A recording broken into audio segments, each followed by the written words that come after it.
SNOTFACE!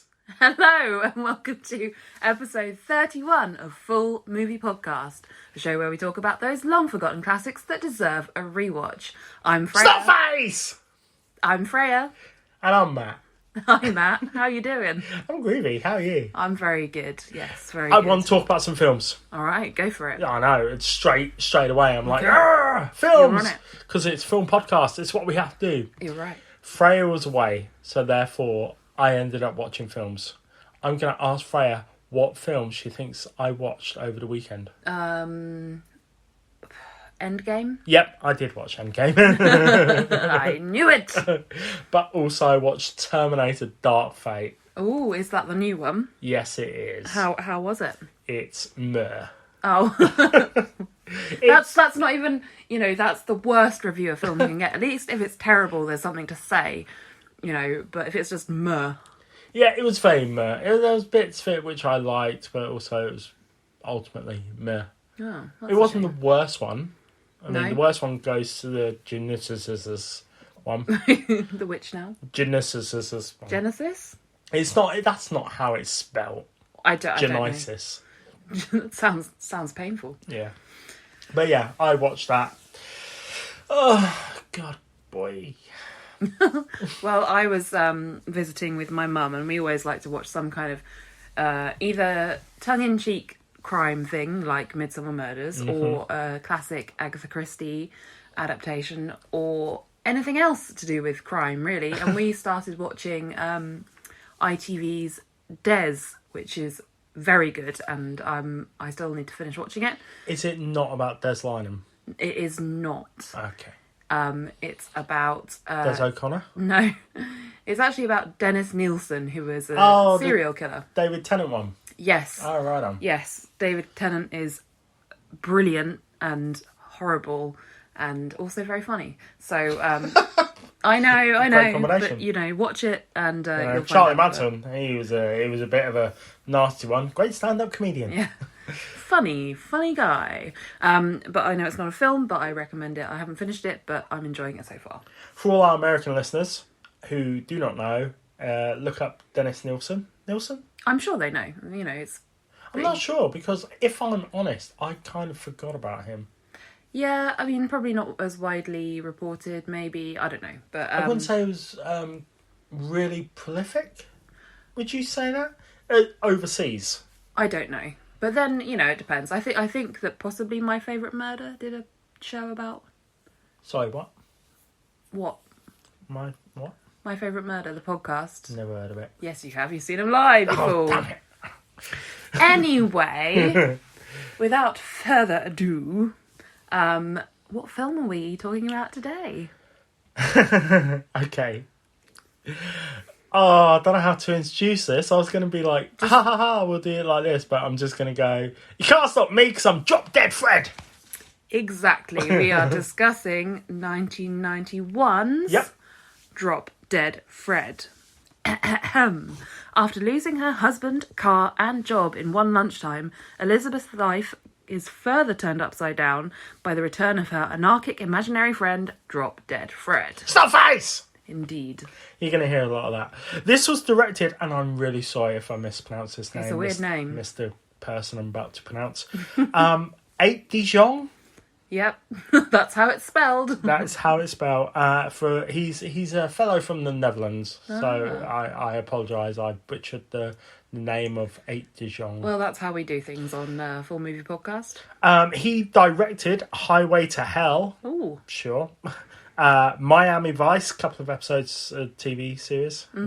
It was based on the story by Elizabeth Livingston, and it was written by Carlos Davis and Anthony Fingleton, who did Hurricane Heist. Okay, I have heard of that, unfortunately. Have you seen it? No, I haven't. I had the gross misfortune to actually see it. Oh, Matt. Wow. Wow. I like action films that are a little bit, not campy, but a bit sort of like stupid. Yeah. But this was just a whole lot of stupid and a hurricane. What a mess. But yes, how do we feel about Drop Dead Fred? Now, as we obviously, it's our thing to do films that we remember loving. Oh. That didn't sound good, did it?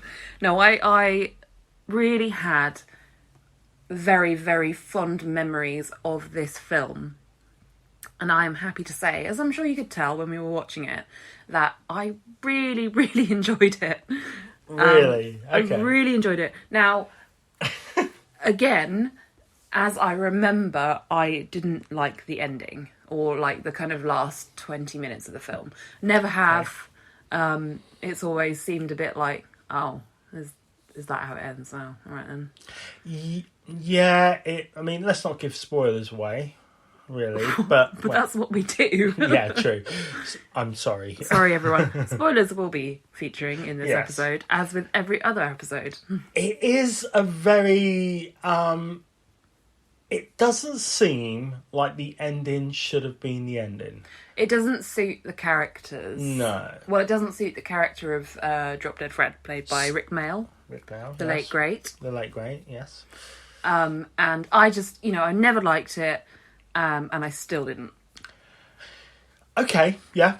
So I still, but the first kind of... I'm not disagreeing, by the way. I'm Good. not disagreeing. Damn right. I... What? I thoroughly enjoyed the first half of the film, and it kind of starts going downhill from there, I think. Yes. Yes. What do you think? Tell me. So, I regrettably, I listened to the podcast, How Did This Get Made? For anybody who doesn't know about the podcast, How Did This Get Made? Basically, they take a film which isn't great, for instance, Hurricane Heist, and they basically rip it to shreds. Drop Dead Fred was a film which, like you, I remember it being great. It's been a very long time since I've seen it. Really long time. I bought the DVD maybe 10 years ago. Sure. And I don't think I've ever watched it. I think the last time I watched it, I was in my very early teens. I've definitely seen it, more recently than that. Have we not watched it together? I don't think so. But then again, that's kind of, if we have, sure. But it's a kind of, it's very much a half and half film. Yeah. The first half, very funny, like you said. Second half, meh. It kind of ruins it. Yeah. Yeah. As far as I'm concerned, watching it tonight, like we have done, it was okay. It's not the most fantastical film that I've ever watched. It's not something that brought back loads and loads of nostalgia. It was just kind of like, yeah, that was kind of funny. But purely because of Rik Mayall. After watching this, I wanted to watch Bottom and The Young Ones. Yeah. 2 shows that Rik Mayall was in. More so Bottom. Yeah. Because it's Bottom. It's brilliant. Bottom. Yeah, really, really good. But I will say it made me feel a little bit sad. Why? Because Rik Mayall, for anybody who listens to this in the UK, will obviously know Rik Mayall. Anybody in America will kind of be like, I kind of recognise the guy from The Young Ones, the British programme. Didn't do Hollywood. Didn't get a career that he potentially should have done. No. He stuck very much to English soil. In fact, I'm pretty sure that Drop Dead Fred was his only American film. Yeah, I think you might be right. I was looking at his biography, and I saw that he was in Valiant, about the war pigeons. Oh, right, yeah.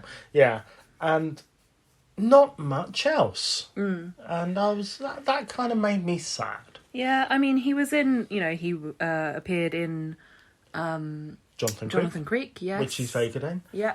My favourite portrayal that Rik Mayall has ever done is in Blackadder. Yes. Smoke me a kipper, I'll be back for breakfast. Yes, Flash Heart, isn't it? Yeah. Yeah, that's really, really brilliant. I think the trouble is that Rik Mayall is such a scene stealer. You know, he is so larger than life, so boisterous, has so much energy that you can't help but focus on him. And that must be a hard personality to work with. You know, he's just got so much charisma. Now, one of the positives of this film, Phoebe Cates. Yes. Phoebe Cates, and sorry, we will go back on to Rik Mayall. No, that's fine. But you said about scene stealing. I thought Phoebe Cates was very, very good at physical comedy. Yes. Of course, Rik Mayall is going to be, but Phoebe Cates held her own. Well done, Phoebe Cates. Yeah. You're not just a Phoenix TX song. There are scenes in Drop Dead Fred where Fred, as the imaginary friend, is manipulating her. The restaurant scene. The restaurant scene. So he grabs her hand and is moving her glass of water. And so it cuts between, obviously, where you can see Fred and where you can't see Fred, because obviously she is the only one who can see Fred. And yes, the shots where you can't see Fred, it's very funny to see her acting. You know, obviously she's having to act like there's someone controlling her movements. She does it brilliantly. She does it very, very well. Well done, Phoebe Cates. You're not just a Phoenix TX song. Well done. She is definitely... That's a runner for the day, by the way. It's not just SNOTFACE! You know, it's also We've Phoenix got two TX reference. themes. Yeah. Great. Two runners. Good to know. But yeah, she's beautiful and sweet and lovely, and she is very funny in this as well. She is very funny. I mean, Phoebe Cates hasn't had a monster career that potentially the 80s promised her. She didn't really have many roles after no, 89, not really. I didn't look up her biography, but I'm sure she's been in a couple of bits and pieces. But I think she did theatre. Did she? Yeah, after being in films, but she is very much an actress. You know, but again, I don't think she built up the real reputation for that. And that sounds really harsh, but I don't mean that in a nasty way. I'm not saying she's crap and she doesn't deserve anything. What I'm saying is that she should have gotten more. Yeah, I mean, I'm sure there's plenty of reasons. Like, you know, she did nudity quite well very early on in her career. Fast Times at Ridgemont High. Yeah, and before that even. Ooh. I can't remember the name of the film, but she did a nude scene in it when she was 17. Actually. Wow. Yeah. Wow.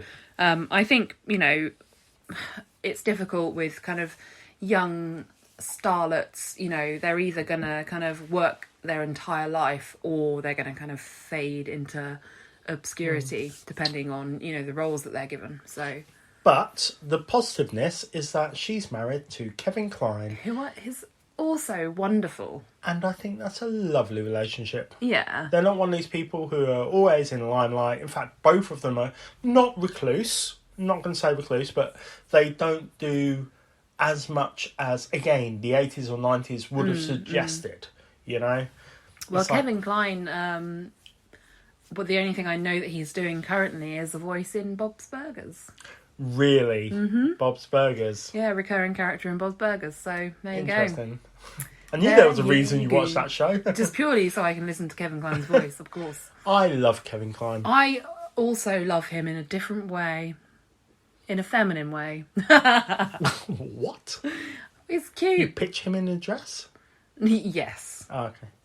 No, he's very attractive. He's very attractive. He is charismatic to the top of the hill. It's charisma I'm attracted to, really. That's why, you know. And not just a fish called Wanda. Have you seen the film Definitely Maybe with Ryan Reynolds? No. Yes. I don't know. He's in that, and he's also very charismatic. He's just a charismatic guy. Yeah. Anyway. Enough about Kevin Kline. Let's talk about Rik Mayall. Yes. So, I think that he obviously got this role on the power of his, you know, his kind of hugely energetic performances in The Young Ones. No. Oh, so wrong. The internet is a very confusing area of this Drop Dead Fred research facility. The only research facility. Yeah. So, on looking at facts for this film, I was misguided a lot because, number one, it was said